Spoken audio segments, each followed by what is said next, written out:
Izvolite, gospođa Rada.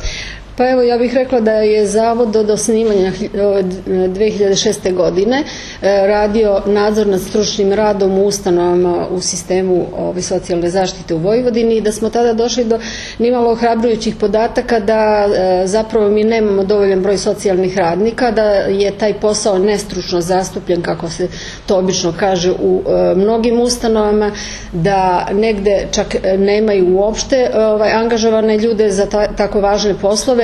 I ono što je značajno takođe, da veliki broj socijalnih radnika radi sa višom školskom spremom. Viša škola znamo da je ukinuta pre 20 godina, tako da su to ljudi koji već imaju negde puno staža i na zalasku su svoje radne karijere. Tako da smo mi napravili jednu analizu, posle smo je malo revidirali u ovoj godini, obnovili taj neke podatke kao što je Vlada već napomenuo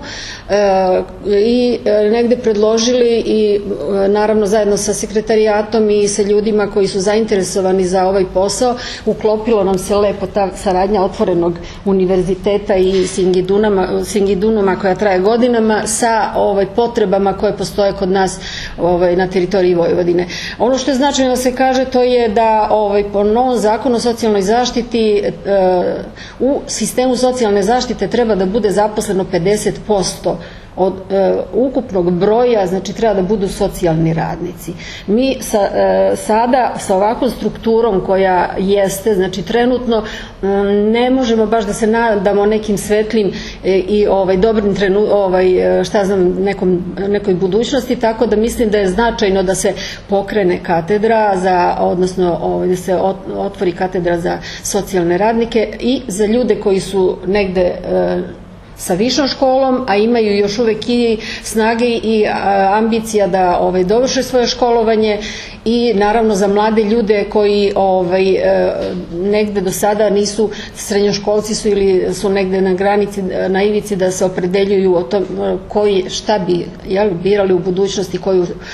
profesiju, jer mislim da profesija socijalnog radnika u ovom trenutku i za duži period u Vojvodini će biti i perspektivna i mislim da nudi brzo zaposlenje. A to je ono što je nama u sistemu potrebno, jer ako hoćemo da budemo deo Evrope i da uđemo u Evropsku uniju, imamo zakon koji je prilično napredan, koji negde prati sve te tendencije, ne možemo onda da očekujemo da sa ovakvom strukturom kadra, znači sa višom školskom spremom koja preovlađuje, da uđemo, da tako kažem, u Evropu i da nosimo reforme koje smo, ja mislim, na dobar način osmislili u sistemu. Hvala vam.